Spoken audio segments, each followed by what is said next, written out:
the non-glamorous sides of raising pigs on pasture is that you have to train those pigs to, work with an electric fence system like ours.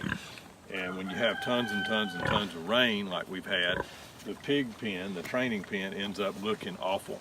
And so, this is not what we want, but at the same time with, 30 or 40 inches of rain in the last 5 months, it is what it is.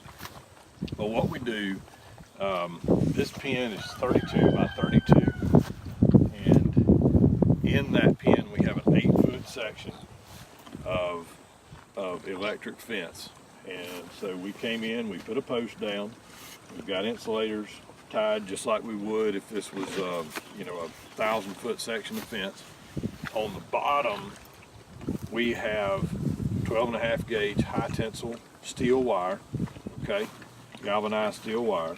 The only difference in this and what we would normally run is that we put a spring in this. It's such a short section that if pigs somehow got tangled up in it, it would shock them a lot. It would shock them over and over and over again, and that's not what we want to do. We want them to just bump this and learn that wire bites them.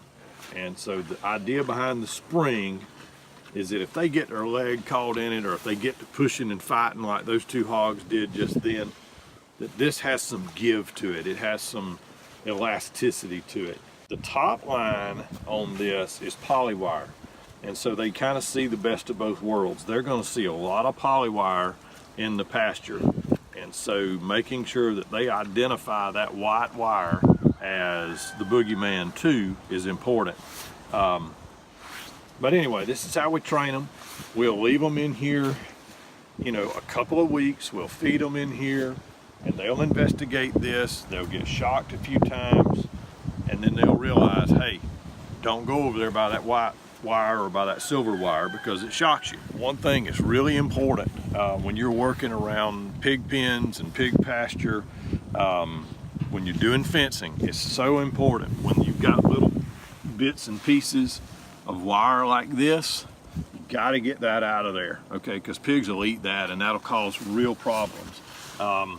This insulation, you got to get that out of there. You need to get it out of your cow pastures too, but especially pigs, because pigs will eat all that, and that can cause some real problems. And so typically when we're doing any kind of fencing, we carry a 5-gallon bucket with us, and when we break off or when we cut off insulation, we just throw it in that 5-gallon bucket and then go throw it in the trash or the recycle heap when we get done, whichever it is. So just a tip, make sure you don't leave garbage like this in your pig pasture, because pigs will eat it and it can really mess them up. Hey, thanks for checking out our videos. Subscribe to our YouTube channel. We're always adding content, and we would love for you to check us out and see how we farm here at the Lazy Acres Family Farm. Talk to you soon.